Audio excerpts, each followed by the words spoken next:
Que la grâce et la paix en Jésus-Christ vous environnent. Mes bien-aimés dans le Seigneur, nous abordons le sujet de méditation de cette semaine.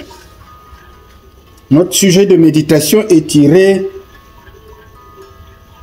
de Luc chapitre 12, les versets 13 à 21.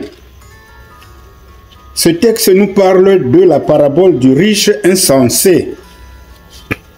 Nous aurons à examiner deux points qui vont faire l'objet de notre méditation. Le premier point, le comportement de l'homme en présence des biens de la terre. Deuxième point, la vie de l'homme ne dépend pas de ce qu'il possède. Qu'est-ce que nous comprenons par l'homme en présence des biens de la terre? Eh bien, le comportement peut être positif ou négatif. L'homme dont il est question dans ce passage se trouve au nombre des auditeurs de Jésus. C'est ce que nous dit le verset 13. Cet homme a reçu l'impression que ce maître, Jésus en l'occurrence, devait être un homme juste et sage. De là sa demande concernant quelques difficultés qu'il a avec son frère au sujet du partage de leur héritage. À cette requête, Jésus refuse de donner une suite. Cependant, cela ne veut pas dire qu'il est indifférent à l'injustice et l'inégalité dans ce monde. Il faut simplement savoir que Jésus n'est pas venu sur terre pour résoudre ce type de conflit. Il ne se prononce que sur les questions spirituelles. Sa venue ici-bas était d'indiquer aux hommes le chemin du royaume des cieux. C'est dire que les hommes doivent aller à Jésus pour obtenir le salut de leur âme.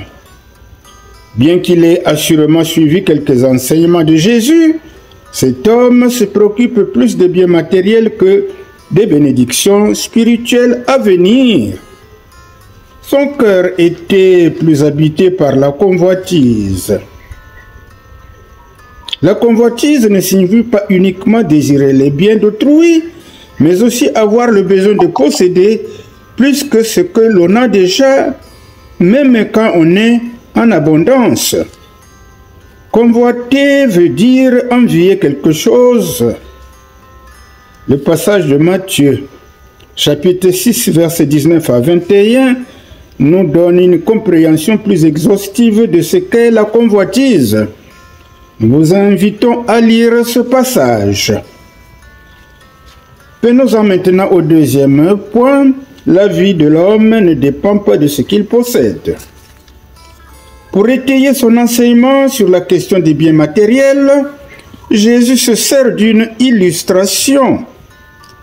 Il dit en substance que les biens matériels ne nous donneront jamais le bonheur éternel, car les possessions terrestres ne peuvent nous donner la joie et la paix escomptées.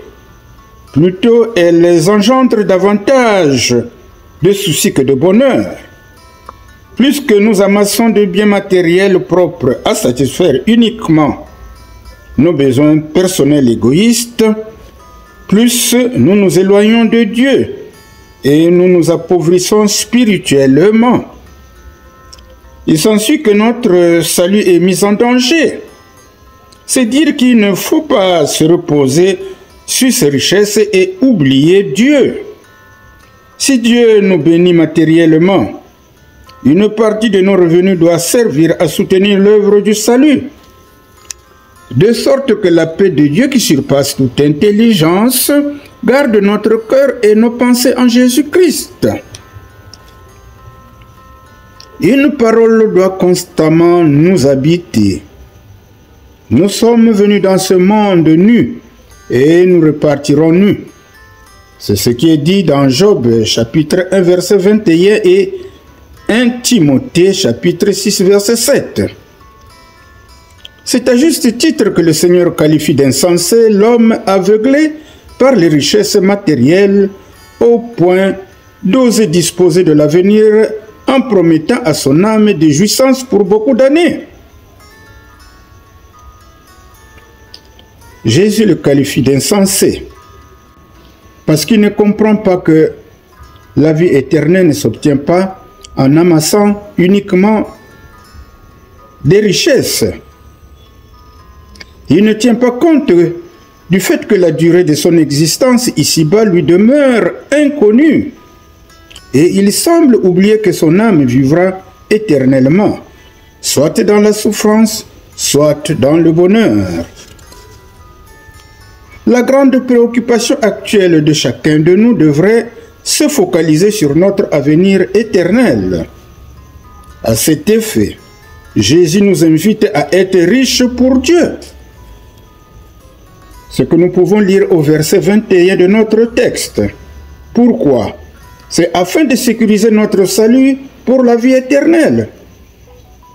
Remarquons que de nos jours, les insensés sont nombreux, ceux qui oublient que leur vie peut être coupée d'un moment à l'autre.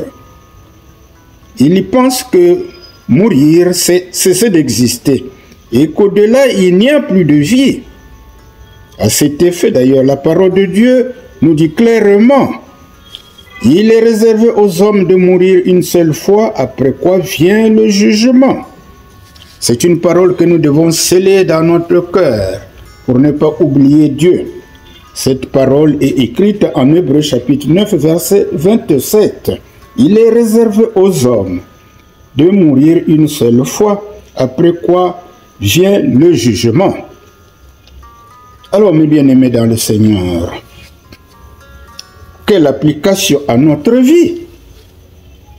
Après avoir médité ce texte, la question qu'on est en droit de se poser est celle-ci. Suis-je riche pour moi-même ou pour Dieu? Peu importe mes possessions. C'est ici l'occasion de faire mon propre état de lieu sur mon implication dans les activités pastorales de ma paroisse ou de mon église et raviver la flamme si ma contribution s'avère jusque-là timide.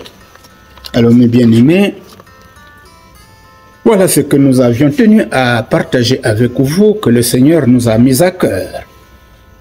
À vous de continuer et de plancher encore sur ce texte. Le Seigneur va vous enrichir à tous égards. Likez, partagez et surtout abonnez-vous. Que Dieu vous bénisse. À présent, prions la parole.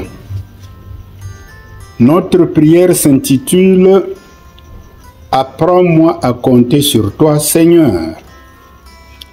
Seigneur mon Dieu, toi qui sondes les cœurs et les reins, ne permets pas que je sois comme cet homme insensé qui a placé sa sécurité dans ses biens et oublié celui qui donne la vie. Tu m'as béni de tant de choses, et pourtant bien souvent, je cherche encore à accumuler, comme si ma paix dépendait de ce que je possède. Mais tu me rappelles aujourd'hui que la vraie richesse, c'est d'être riche pour toi. Apprends-moi, Seigneur, à ne pas bâtir de grenier pour moi seul, mais à ouvrir mes mains et mon cœur aux autres, à ne pas vivre dans l'illusion du confort matériel, mais à chercher chaque jour ta volonté. Fais-moi comprendre que la vie ne dépend pas de l'abondance de mes biens, mais de la profondeur de ma communion avec toi. Donne-moi la sagesse de me préparer, non pas pour des années de repos, mais pour l'éternité en ta présence. Ô Père, que je sois trouvé riche d'amour, riche de foi, riche de charité, riche de ce trésor que personne ne peut me ravir, la vie en Jésus-Christ. Disons Amen.